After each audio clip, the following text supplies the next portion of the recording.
Hello everyone, this is Nilesh Kumar Gupta and you are watching NG Physics Classes.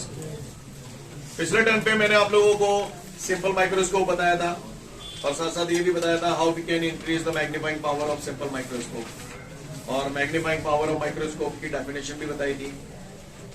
आज हम लोगों के सामने अगला क्वेश्चन है define compound microscope. Define compound microscope. तो चलिए आज हम लोग जो भी बात करेंगे वो कंपाउंड माइक्रोस्कोप की बात करेंगे। कंपाउंड का मतलब क्या होता है? दो चीजों को जोड़ना। यस और नो? यानी कहने का तात्पर्य है कि जो कंपाउंड माइक्रोस्कोप होता है वहां पर हम लोग दो लेंस का इस्तेमाल करते हैं। कितने लेंस का इस्तेमाल करते हैं? दो लेंस का इस्तेमाल करते हैं। कैसे करते हैं गौर से देखिए। मुझे मालूम है माइक्रोस्कोप जो होता है वो छोटी चीज का बड़ा इमेज बनाता है। तो इससे आपको याद रहेगा कि माइक्रोस्कोप जो होता है कंपाउंड माइक्रोस्कोप उसमें पहला लेंस छोटा होता है और दूसरा बड़ा होता है। क्लियर? कंपाउंड माइक्रोस्कोप में पहला लेंस छोटा होता है और दूसरा लेंस बड़ा होता है। देखेंगे गौर से हम सभी लोग ऑन द बोर्ड।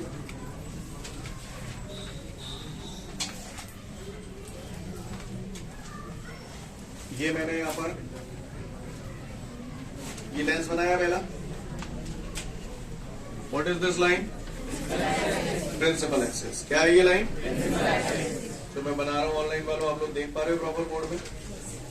चलिए what is this? Optical axis. what is this point? Optical centre को मैंने नाम दे दिया O1। क्या नाम दे दिया मैंने इसको? O1। क्या नाम दे दिया? O1। चलिए ठीक। तो जो भी मैंने बनाया आप लोगों को ये क्लियर हुआ? क्या बनाया मैंने ऑन द बोर्ड? एक बार फिर से बना रहा हूं। माइक्रोस्कोप हम लोग पढ़ रहे हैं तो जाहिर सी बात है पहला लेंस छोटा है और दूसरा बड़ा है।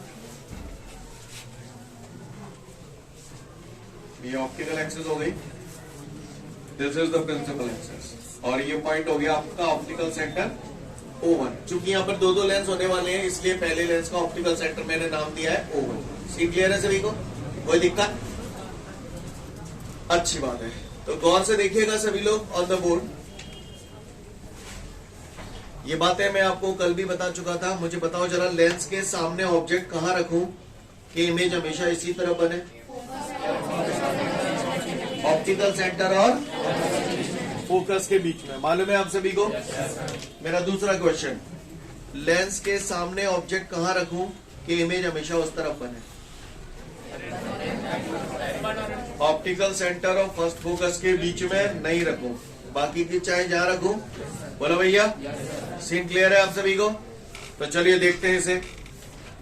ये ऑप्टिकल सेंटर है, ये इसका फर्स्ट फोकस होगा और ये इसका सेकंड फोकस होगा, राइट? तो जैसे सपोज करिए मैंने दोनों के फोकस बना दिए, ठीक है? तो ऑब्जेक्ट यहां रखूं या इस तरफ रखूं? अगर इमेज इस तरफ चाहता हूं तो इधर रखूं। ओके, ये मैंने रख दिया ऑब्जेक्ट। सीन क्लियर है सभी को? हुए को परेशानी? Scene clear? चलो अच्छी बात है। जो लेंस ऑब्जेक्ट के सामने होता है इसलिए आप लोग उसे बोलते हैं ऑब्जेक्टिव लेंस। कौन सा लेंस बोलते हैं? हाँ, वो लेंस जो ऑब्जेक्ट के सामने होता है उसे ऑब्जेक्टिव लेंस बोलते हैं। और जिस लेंस के थ्रू हम चीजों को देखते हैं उसे हम बोलते हैं आई लेंस। क्लियर? ये कौन सा लेंस है? Objective lens. चूंकि ये फोकस ऑब्जेक्टिव लेंस के इसलिए मैंने इनके सफिक्स में ओ लिख दिया, यानी these are the focus of the objective lens. Scene clear है? इमेज बनाना आपके बाएं हाथ का खेल है। पहली रे जो पैरेलल आती है वो कई फोकस से, दूसरी कहां से? जो ऑप्टिकल सेंटर से जाती है विदाउट एनी डेविएशन सीधी निकल जाती है। यहाँ पर दोनों काट रही हैं तो यहाँ इमेज बन जाएगी। बी से रे निकली, यहाँ काटी तो ये इमेज हो गई बी डैश, ये हो गया आपका ए डैश। कोई दिक्कत? कहानी क्लियर है सभी को? इस लेंस के लिए ये कौन है? तो बताओ जरा मुझे distance of object from the optical centre. लेकिन ऑब्जेक्टिव लेंस के लिए ये काम कर रहे हो इसलिए माइनस यू सफिक्स में ओ क्यों लगाई? ये बात समझ में आ रही है? कोई दिक्कत? क्योंकि मैं यहाँ पर जो भी बात कर रहा हूँ अभी ऑब्जेक्टिव लेंस के लिए कर रहा हूँ। इस लेंस के लिए ये कौन है? इमेज का ऑप्टिकल सेंटर से डिस्टेंस बी ओ। सी क्लियर है? समझ में आई बात सभी को? किसी को कोई दिक्कत? जो एग्जामिनर होता है ना जब वो आपकी कॉपी चेक करेगा, पूरी दुनिया भर की रामायण चेक नहीं करता, वो यहाँ से आपका आइडिया लगा देता है कि आपका लेवल क्या है। अगर आपने ये फोकस नहीं बनाया होगा तो वो आपका लेवल आंक लेगा कि कहाँ स्टैंड कर रहे हैं। समझ गए ना? नहीं यही बात समझ, क्योंकि जो समझदार बच्चा होगा उसी को मालूम होगा कि इमेज चालन तभी बनेगी जब ऑब्जेक्ट ऑप्टिकल सेंटर और फोकस के बीच में नहीं है, चालन हो। सही बोला? आगे बढ़ो। अच्छी बात। ये ऑब्जेक्टिव लेंस है, ये मैंने एक दूसरा लेंस बना दिया। ये इसका ऑप्टिकल सेंटर हो गया, O2 नाम दे दो इसमें। ठीक है भैया? इस लेंस के लिए ये काय का काम करेगा? ऑब्जेक्ट का काम करेगा। सही बोल रहा हूं? चलिए अच्छी बात है। अब आप ही बता दीजिए, लेंस के सामने ऑब्जेक्ट कहां रखूं कि इमेज जईलंग बने? ऑप्टिकल सेंटर और फोकस के बीच में ऑब्जेक्ट होना चाहिए। यस और नो? तो ऑप्टिकल सेंटर तो जे रहो, तो जा लेंस को फोकस कहां बनाऊं? यहां बनाऊं कि यहां बनाऊं? इधर बनाऊं? ये फोकस इस लेंस का है, ये आई लेंस है, इसलिए इसके सफिक्स में मैंने लिखा ई। क्लियर है? ई क्यों लिखा? बना दो इमेज, जैसे यहां बनाई वैसे यहां बना दो। पहली रे कैसी आती है? जो पैरेलल आएगी वो फोकस से जाएगी, ये जाएगी फोकस से। तो ये फोकस आई लेंस का फोकस है, एफ ई। नहीं यही बात समझ में?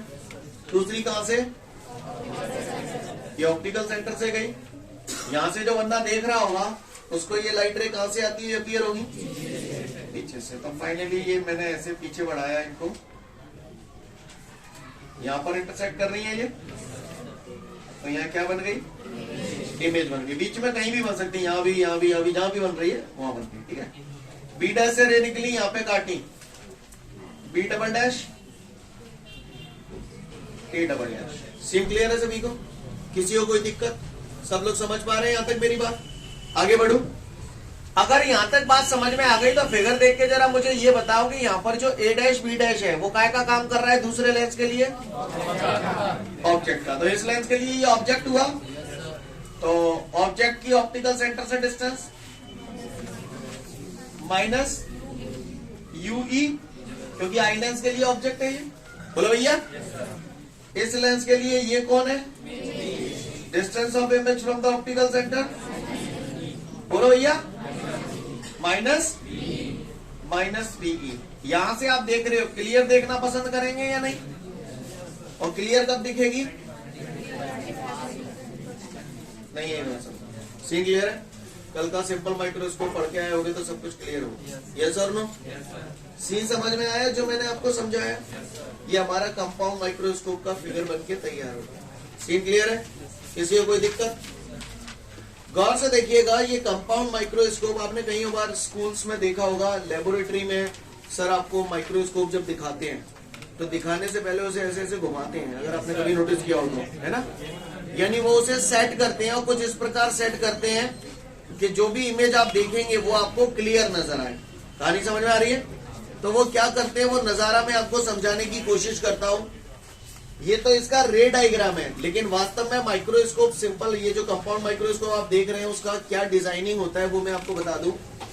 इसमें हॉलो ट्यूब होती है, सिलिंड्रिकल ट्यूब। क्या होती है? ये देखिए आप, ये एक सिलिंड्रिकल ट्यूब मैंने आपको यहाँ पर दिखा रहा हूँ। देख पा रहे हैं आप लोग? क्लियर है? सभी लोग देख पा रहे हैं? ये जो सिलिंड्रिकल ट्यूब है, इसके एक तरफ यहाँ पर लेंस लगा होता है, ऑब्जेक्टिव लेंस।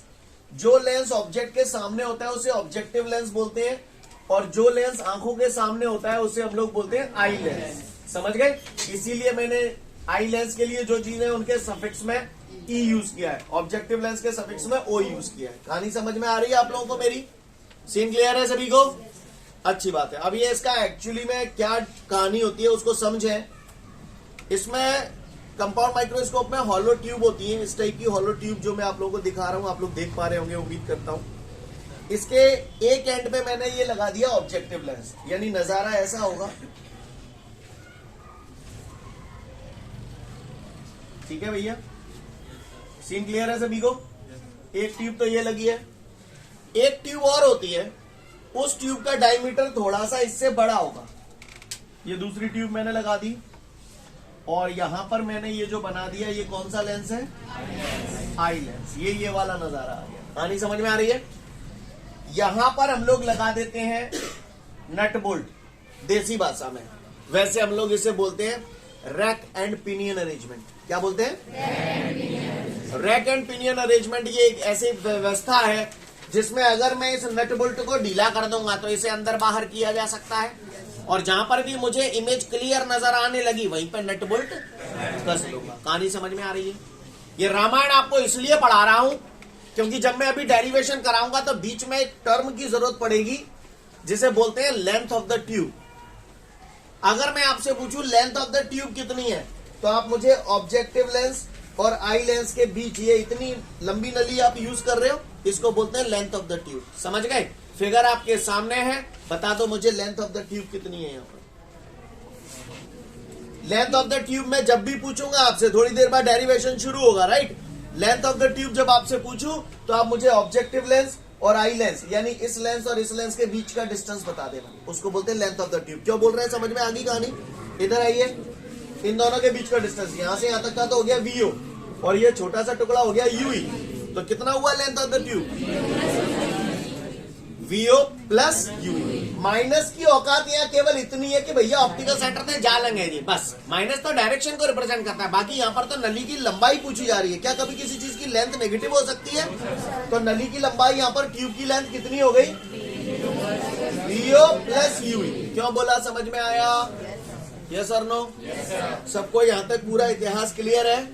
मैं लेंथ ऑफ द ट्यूब इसे मिटा दूं? क्या कहानी है? समझ में आ रही बात? इसमें दो हॉलो ट्यूब होती हैं, एक एंड पर हमने ऑब्जेक्टिव लेंस लगा दिया, दूसरे पे आई लेंस लगा दिया। माइक्रोस्कोप छोटी चीजों का बड़ा इमेज बनाता है, इसलिए याद रहेगा आपको, पहला लेंस छोटा, दूसरा बड़ा। क्लियर? लेंस के जितने पार्ट पर लाइट गिराई जा सकती है उसको बोलते हैं एपर्चर। क्या बोलते हैं? Aperture. This is the diameter of aperture. क्या बोलते हैं इसे? ये कौन से लेंस का डायमीटर ऑफ एपर्चर है? एंड ये आई लेंस का डायमीटर ऑफ एपर्चर। किसका ज्यादा होता है? हाँ, माइक्रोस्कोप में diameter of aperture of eye lens is greater than the objective lens. Clear? क्योंकि एपर्चर इसका ज्यादा है, इसकी फोकल लेंथ भी ज्यादा होती है, यानी यहाँ पर आई लेंस की फोकल लेंथ ज्यादा होती है ऑब्जेक्टिव लेंस से। क्लियर? समझ में आ रही है बात? बढ़ जाऊं आगे? माइक्रोस्कोप में ऐसा होता है, टेलीस्कोप में इसका उल्टा होता है। जब होगा तब बताएंगे, फिलहाल यहाँ तक सीन क्लियर है आप सभी को? इतनी कहानी देखने से आपको ये बात समझ में आ गई लेंथ ऑफ द ट्यूब होती क्या है? चलूं आगे? अब मुझसे कहा जा रहा है कि मैं इस कंपाउंड माइक्रोस्कोप का मैग्नीफाइंग पावर निकालूं। क्या निकालूं? Magnifying power. तो मैंने बचपन में मैग्नीफाइंग पावर का फॉर्मूला पढ़ा है, m is equal to beta upon alpha. क्या फॉर्मूला पढ़ा है मैंने मैग्नीफाइंग पावर का? m is equal to beta upon alpha. Step clear है भैया सभी को? किसी को कोई परेशानी? फिर वही जैसा कि कल किया था, अल्फा और बीटा अगर बहुत ज्यादा छोटे हैं तो बीटा की जगह और अल्फा की जगह 10 अल्फा। सीन क्लियर है? अब सबसे पहले तो बीटा और अल्फा बना लो। फिगर में बीटा अल्फा अपन ने अभी तक बनाए नहीं है।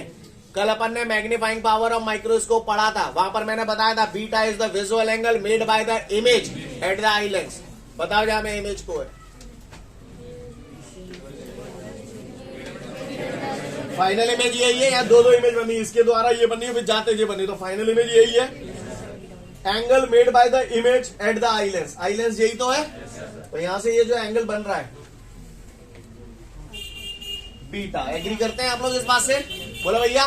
तो ये क्या आ गया हमारा? Visual angle made by the image at the eye lens. Scene clear है? आगे बढ़ू?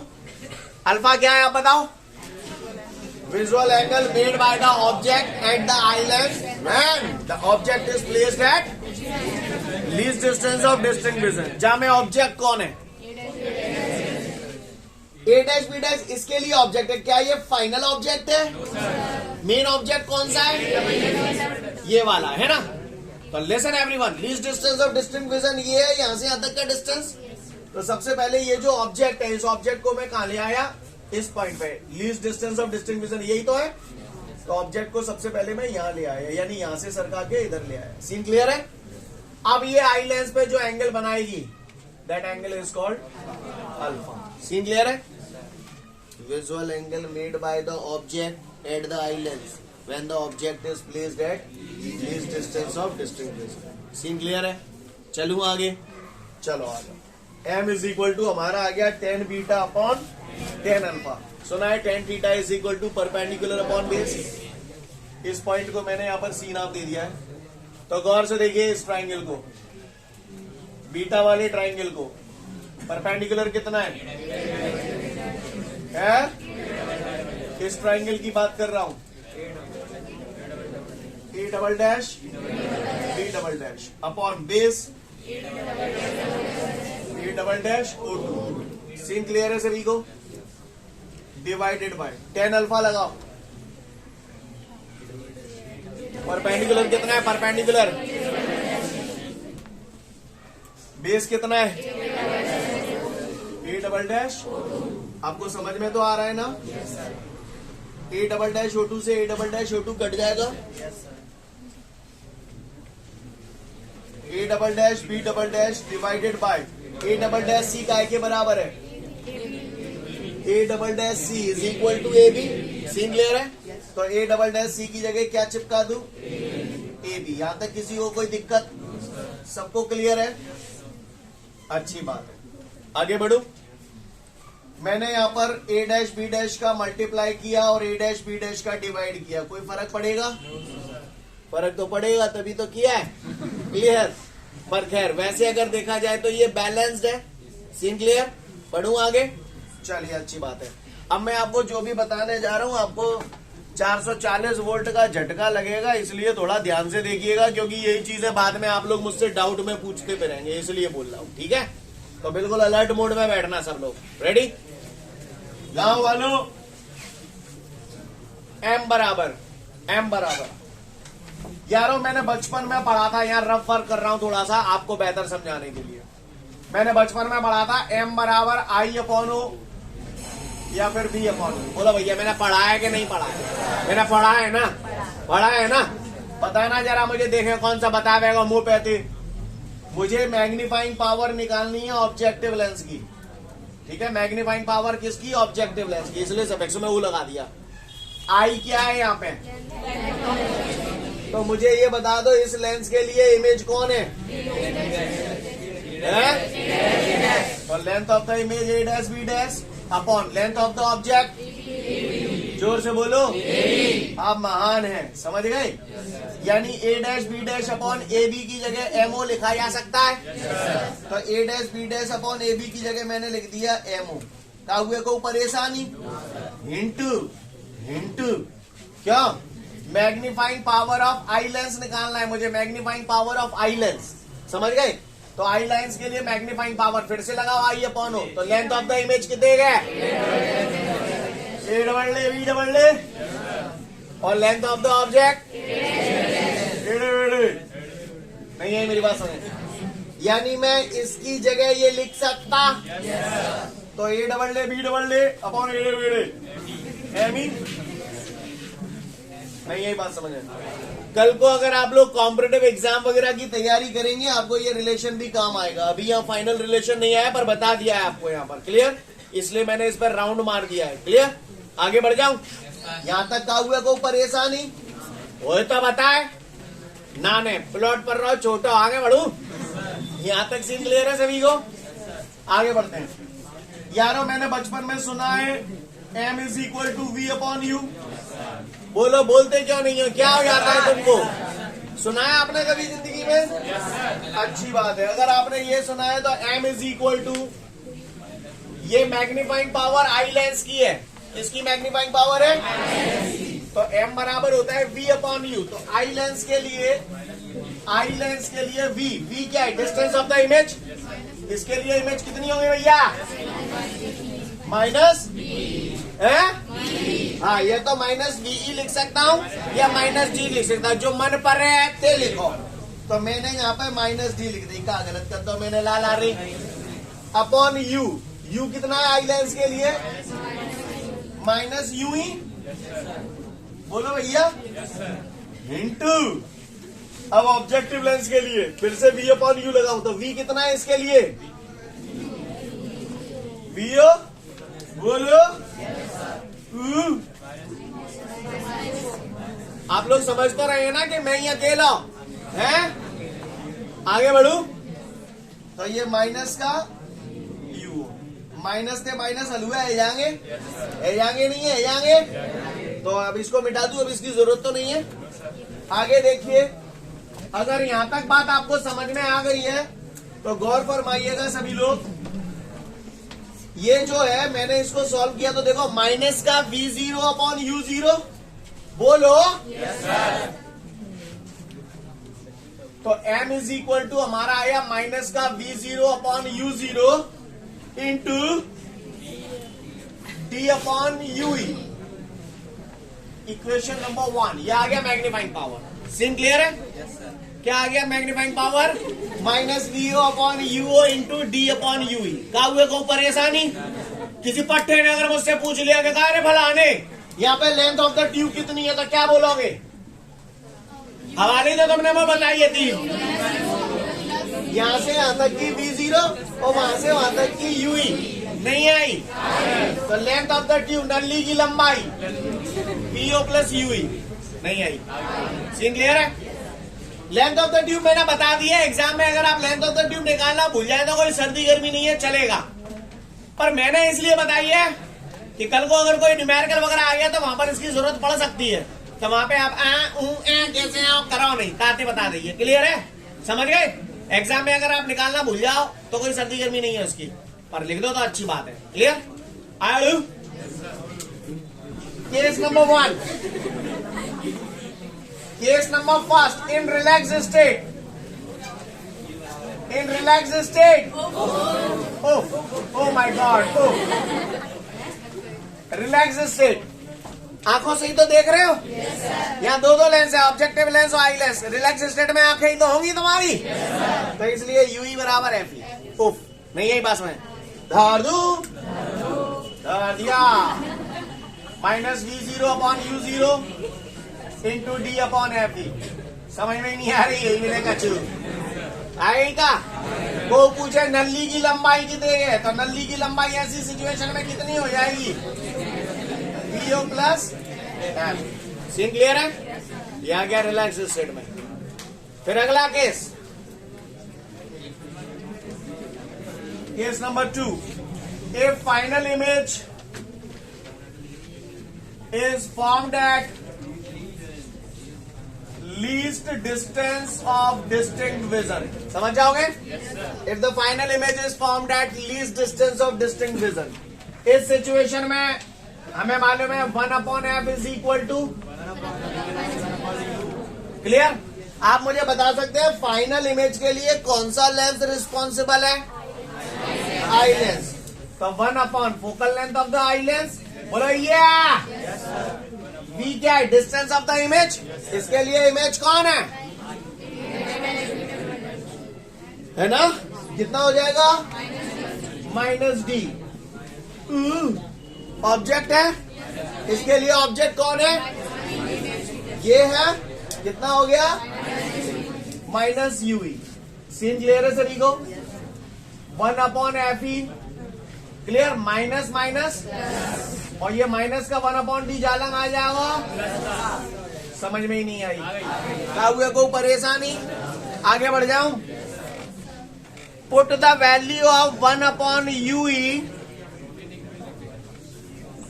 Put the value of 1/ue in equation. Equation first जे रही, बोलो भैया। m बराबर minus v0 upon u0 into D upon UE. ऐसे लिख सकता हूं? 1/ue की जगह ये टांग दूं तो 1/ue की जगह मैंने यहां पर लिख दिया 1/fe प्लस 1/d। यस और नो? सीन क्लियर है चिराग? इधर देख, उठ जाओ।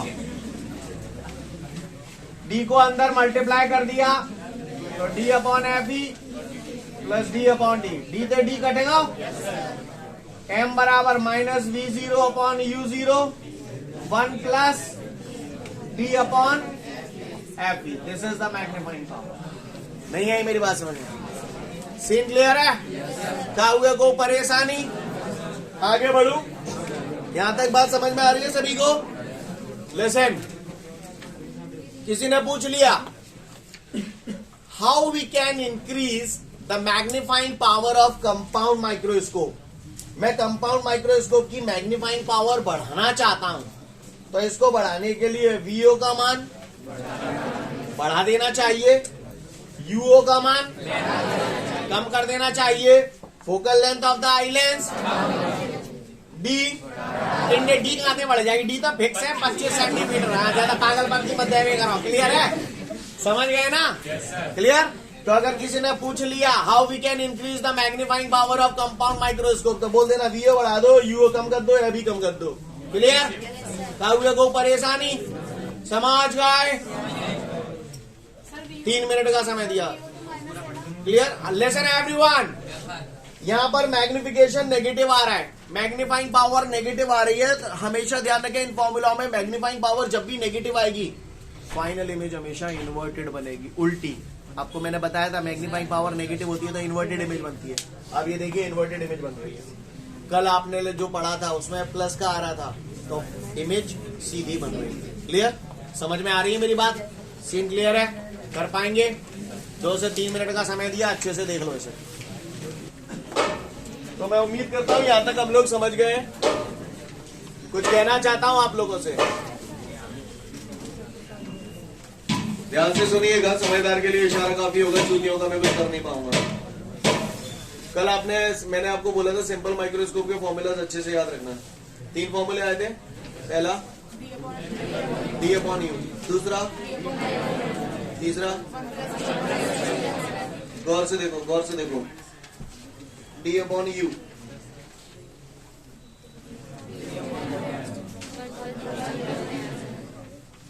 सही गई, मेरे सही है? और सुना, मैग्नीफाइंग पावर ही तो निकालनी है। मैग्नीफाइंग पावर का फॉर्मूला वी अपॉन यू, तो ऑब्जेक्टिव लेंस के लिए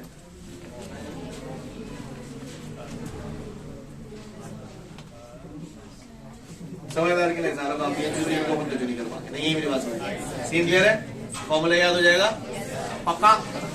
और माइनस यहाँ पर क्या कहता है हमसे कि इमेज उल्टी बनेगी, चलो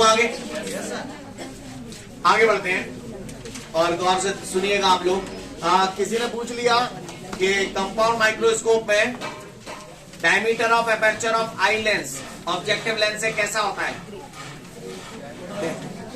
diameter of aperture of the eye lens objective lens से कैसा होता है, बड़ा होता है। बताया था ना डायमीटर ऑफ एपर्चर, बताया कि नहीं बताया, क्लियर। चलूं आगे बढ़ता हूं। अगर ये बात आप लोगों के समझ में आ गई, लेंथ ऑफ द ट्यूब समझ में आ गई, क्या होती है लेंथ ऑफ द ट्यूब। कभी भी अगर मैं लेंथ ऑफ द ट्यूब आपसे पूछूं तो ऑब्जेक्टिव लेंस और आई लेंस के बीच का डिस्टेंस मुझे बता देना। ऐसे बताओगे ना, ऐसे बताइए, ऐसे बताते हैं। और सुनिए, यहां पर हम थोड़ा सा ध्यान देंगे। ये देख रहे हो, ये माइक्रोस्कोप से आप किसी ऑब्जेक्ट को देख रहे हो। थोड़ा सा मैं यहाँ पर एक रफ डायग्राम बना लेता हूँ। ये कंपाउंड माइक्रोस्कोप बना लिया मैंने। माइक्रोस्कोप है, छोटी छोटी चीजों को आप लोग देखते हो, देखते नहीं देखते। तो ये कोई छोटी सी चीज है, यहाँ से लाइट निकल रही है। अब छोटी सी चीज है तो बात है लाइट का बहुत ज्यादा निकल जाएगी या बहुत कम निकलेगी, बहुत कम निकलेगी। बीच में फंस गया ऑब्जेक्टिव लेंस। अब ऑब्जेक्टिव लेंस फंस गया तो जहां में तो लाइट निकलेगी, तो काफी सारी लाइट तो जो खाती जाओ, बोलो एब्सॉर्ब कर जाएगा, और यहाँ से लाइट कम निकलेगी। तो फाइनल जो इमेज बनेगी वो ज्यादा ब्राइट बनेगी या लेस ब्राइट बनेगी। जो बोला समझ में आया। तो सल्लल्लाहु पूछता है कि कंपाउंड माइक्रोस्कोप में ये जो ऑब्जेक्टिव लेंस लेते हैं वो हम लोग इसका डायमीटर ऑफ एपर्चर जो होता है वो कम होता है, तो क्यों होता है, पूछता है क्यों लेते हैं ऐसा। तो भैया ये छोटा इसलिए लेते हैं क्योंकि अगर ये ज्यादा बड़ा होगा तो यहाँ से जो भी थोड़ी बहुत लाइट निकल रही है तो ज्यादा से ज्यादा एब्जॉर्ब हो जाएगी, ज्यादा से ज्यादा एब्जॉर्ब हो जाएगी, तो यहाँ कम निकलेगी, तो जो इमेज बनेगी वो लेस ब्राइट बनेगी। नहीं यही बात है। और अगर ये छोटा होगा तो कम एब्जॉर्ब होगी, लाइट बढ़िया टन निकलेगी, इमेज बढ़िया टन बनेगी। नहीं यही बात समझ में। टन मतलब हाँ, ज्यादा ब्राइट बनेगी। क्लियर, समझ गए। नहीं यही बात समझ में। नोट पढ़ लो, समझ जाओगे। इसके बाद हमारे सामने अगला क्वेश्चन है टेलीस्कोप। टेलीस्कोप, टेलीस्कोप दो वर्ड से मिलकर बना है, एक है टेली, TELE। इस टेली का मतलब होता है डिस्टेंस। टेली का मतलब क्या होता है? डिस्टेंस। स्कोप माने व्यू, देखना। टेलीस्कोप एक ऐसा डिवाइस है जिसके जरिए हम दूर की चीजों को देख सकते हैं। टेलीस्कोप, टेली जैसे आप टेलीफोन, फोन माने साउंड, टेली माने डिस्टेंस, दूर से साउंड को आप सुन लेते हो जिस डिवाइस से, वो टेलीफोन। टेलीपैथी सुना? टेलीपैथी क्या? दूर से ही आपको फीलिंग आने लगे किसी चीज की, दैट इज कॉल्ड टेलीपैथी। जैसे माँ खाना खा रही है, उसका पहला निवाला गिर जाए तो वो बोलती है कि मुझे ऐसी भ्यास रही है कि लल्लू ने रोटी ना खाई। होता है कि नहीं होता? बोलो भैया। तो वो भ्यास रही है, दैट इज टेलीपैथी। नहीं ये बात समझ? महाभारत में संजय ने धृतराष्ट्र को पूरी कहानी बता दी थी, व्हाट वाज दैट? टेलीपैथी। नहीं यही मेरी बात समझ में? सीन क्लियर यार? ऐसा लिसन। तो टेलीस्कोप यानी ऐसा डिवाइस जिसके जरिए हम दूर की चीजों को व्यू करते हैं, देखते हैं। क्लियर? यानी एस्ट्रोनॉमिकल बॉडीज को देखने के लिए हम लोग जिस डिवाइस का इस्तेमाल करते हैं, that is known as telescope. Telescope is of दुई टाइप। इट इज ऑफ दुई टाइप। एक होवे है रिफ्रैक्टिंग टेलीस्कोप, एक होवे है रिफ्लेक्टिंग टेलीस्कोप। का बोली? रिफ्रैक्टिंग टेलीस्कोप की बात करें तो उसमें रिफ्रैक्शन का फिनोमेना होता है, और रिफ्लेक्टिंग टेलीस्कोप की बात करें तो उसमें रिफ्लेक्शन का फिनोमेना होता है। अब आप ही बता दो, मिरर कौन से में यूज किए जाते होंगे? रिफ्लेक्टिंग में। रिफ्लेक्शन मिरर से ही तो होता है। तो रिफ्लेक्टिंग टेलीस्कोप जो होते हैं उनमें हम लोग मिरर्स का इस्तेमाल करते हैं। रिफ्लेक्टिंग टेलीस्कोप के एग्जाम्पल हैं न्यूटोनियन टेलीस्कोप, कैसेग्रेनियन टेलीस्कोप। कैसेग्रेनियन टेलीस्कोप कैसेग्रेनियन ने दिया, न्यूटोनियन टेलीस्कोप न्यूटन ने दिया। इसके बाद बात आती है रिफ्रैक्टिंग टेलीस्कोप। रिफ्रैक्टिंग टेलीस्कोप की अगर बात करूं ना, तो रिफ्रैक्टिंग टेलीस्कोप यहां पर होते तो बहुत सारे हैं, जिसमें से एक है एस्ट्रोनॉमिकल टेलीस्कोप जो आपके सिलेबस में है, एक होता है टेरेस्ट्रियल टेलीस्कोप, एक होता है गैलीलियन टेलीस्कोप। ये सब रिफ्रैक्टिंग टेलीस्कोप है क्योंकि इनमें रिफ्रैक्शन का फिनोमेना होता है। क्लियर? जैसे जैसे आगे बढ़ूंगा आपको बताऊंगा। फिलहाल आपको ज्यादा स्ट्रेस देने की जरूरत नहीं है। कोई पूछे टेलीस्कोप क्या होता है, तो भैया ऐसा डिवाइस जिससे हम एस्ट्रोनॉमिकल बॉडीज को देख ले, टेलीस्कोप कहते हैं। दो टाइप के होते हैं, रिफ्रैक्टिंग और रिफ्लेक्टिंग। रिफ्रैक्टिंग जो होते हैं उनके एग्जांपल है एस्ट्रोनॉमिकल टेलीस्कोप और टेरेस्ट्रियल टेलीस्कोप। और रिफ्लेक्टिंग टेलीस्कोप में हम लोग मिरर का यूज करते हैं। ठीक है? एग्जांपल इसके कैसेग्रेनियन और न्यूटोनियन। जैसे जैसे आगे बढ़ोगे सब समझ में आ जाएगा, पढ़ लो पहले इसको। अगला क्वेश्चन है हमारे सामने, define magnifying power of telescope. तो यार हम मैग्नीफाइंग पावर ऑफ टेलीस्कोप तो गई तेल लेने, पहले मैं कल की बताऊं। कल मैंने तुम्हें मैग्नीफाइंग पावर ऑफ माइक्रोस्कोप बताई थी, तो मैंने बताया था the ratio of visual angle made by the image at the eye lens to the visual angle made by the object at the eye lens when the object is placed at least distance of distant vision. जब तुमने ये पूरा पढ़ा, जिन लोगों ने वाकई पढ़ा हुआ इसको ईमानदारी से, तुम्हें समझते ज्यादा कष्ट काय थे वो व्हेन द फाइनल है ना वो पिंचोला से जो लग गए हो तो बाद में भाई ने ज्यादा दिमाग खराब करा हो तो अगर मैं हटा दूं तो तुम्हें कैसा लगेगा? तो हटा दो। सुनो, अब किसी ने पूछा मैग्नीफाइंग पावर ऑफ टेलीस्कोप क्या होता है, तो सिंपल बोलना visual angle made by the image at the eye lens to the visual angle made by the object at the eye lens. खत्म। नहीं मेरी बात समझ में? तो रिलेशन है m बराबर बीटा अपॉन अल्फा। क्लियर? किसी ने पूछा what is the magnifying power of telescope, तो हम उसे बोलेंगे कि लाला the visual angle, the ratio of visual angle made by the image at the eye lens to the visual angle made by the object at the eye lens is called magnifying power of telescope. Go through it. ठीक है, तो फिर आज के लिए पर्याप्त है। Thank you everyone, have a great day.